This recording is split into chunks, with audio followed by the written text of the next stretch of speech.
Hey y'all, back with Redneck Right and how you want to start your weed eater. We're about to learn today, alright y'all? Okay, so one of the first things to starting a weed eater that most people forget is, do I have any gas in my weed eater, alright? Shake it around. Looks like there's some gas in there, so we're good. We got about 3/4 tank right there. Now, second thing is, oh no, my weed eater won't start. Oh no. Alright y'all see this? It's an engine stop button. If you have this sucker on stop, your weed eater ain't gonna start because it's on stop.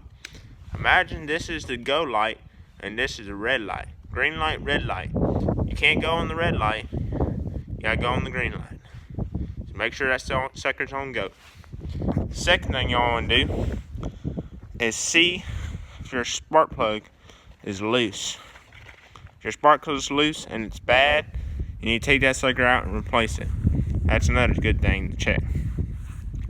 One other thing, I believe, make sure handle works pretty good. Alright, and let's give it a go right now. Let's go. Now this sucker has been starting in a while, so let's see.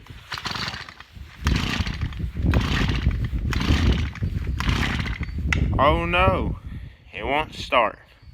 Well, guess what, y'all? I'm gonna take the camera.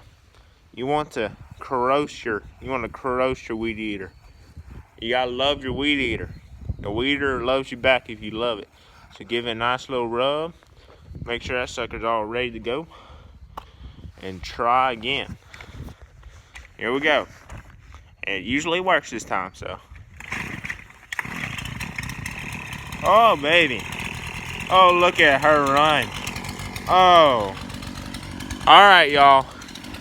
That's how you start your weed eater. You gotta love it. That's what you gotta do.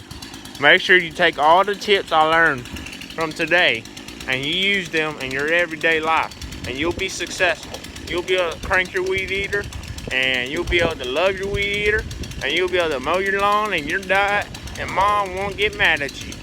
Alright y'all, take care. Later.